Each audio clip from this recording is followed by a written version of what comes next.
Assalamualaikum warahmatullahi wabarakatuh. Perkenalkan, nama saya Rizaldi Wijaya dari kelas akuntansi 23A NPM 23412032. Kali ini saya akan menjelaskan tentang strategi pemasaran.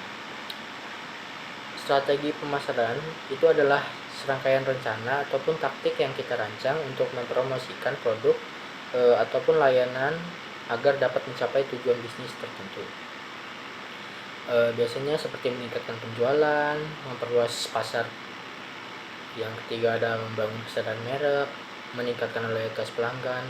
Strategi ini biasanya didasarkan pada analisis pasar, pemasaran, pemahaman terhadap perilaku konsumen, serta identifikasi keunggulan. Ini biasanya dilakukan oleh perusahaan. Ada beberapa strategi pemasaran yang efektif. Berikut elemen-elemen terkait. Yang pertama adalah penentuan tujuan pemasaran. Tujuan yang jelas seperti strategi pemasaran harus dilakukan didasarkan pada tujuan yang spesifik, terukur, dan dapat dicapai, relevan, dan waktu tertentu. Tujuan pemasaran bisa berupa meningkatkan kesadaran merek, menaikkan volume penjualan, memperluas pasar, meningkatkan loyalitas pelanggan, dan meningkatkan pangsa pasar. Keterkaitan dengan tujuan bisnis, tujuan pemasaran harus sejalan dengan tujuan bisnis secara keseluruhan. Misalnya, jika perusahaan ingin menjadi pemimpin pasar dalam kategori produk, strategi pemasaran harus mencakup langkah-langkah untuk meningkatkan visibilitas dan diferensiasi merek. Yang kedua ada segmentasi pasar ataupun market segmentation. Mengidentifikasi segmen pasar seperti proses membagi pasar yang luas menjadi kelompok-kelompok konsumen dengan karakteristik tertentu, kebutuhan dan preferensi yang serupa. Segmentasi ini dapat digunakan berdasarkan demografi seperti jenis kelamin, usia, pendapatan. Dalam psikografi sendiri seperti gaya hidup, nilai, dan minat. Untuk pembagian wilayah juga bisa dibagi seperti kota maupun daerah-daerah tertentu.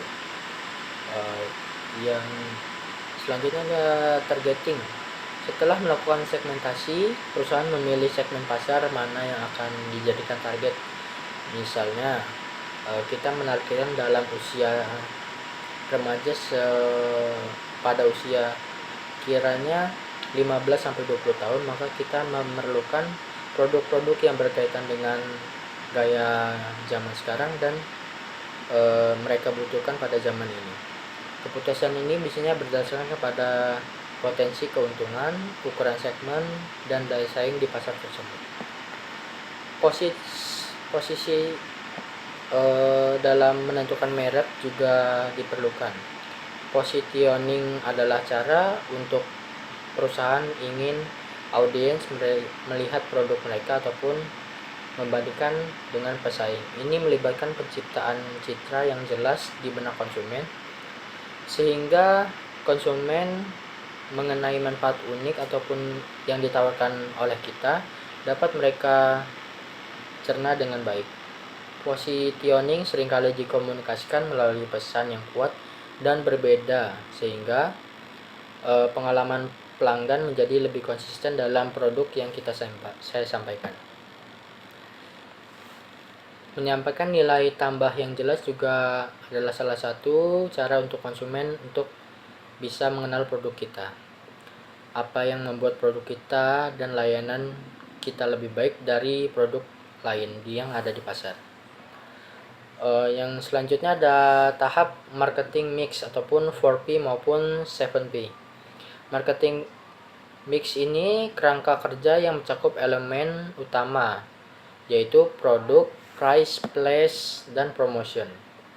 Untuk produk sendiri menentukan jenis produk ataupun layanan yang akan dipasarkan seperti fitur, kualitas, dan desain yang mereka tawarkan kepada pelanggan.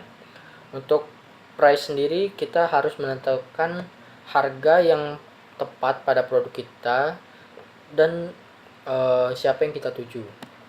Untuk place ataupun tempat ataupun distribusi, menentukan saluran distribusi yang tepat untuk menjangkau pelanggan. Ini mencakup toko fisik, e-commerce maupun distribusi langsung.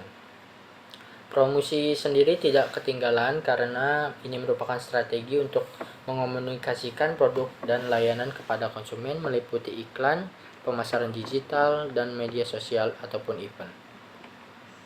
Untuk 3 layanan sendiri yang masuk ke dalam 7P yaitu people, process, dan physical evidence merupakan langkah untuk menambah daya saing kepada pesaing.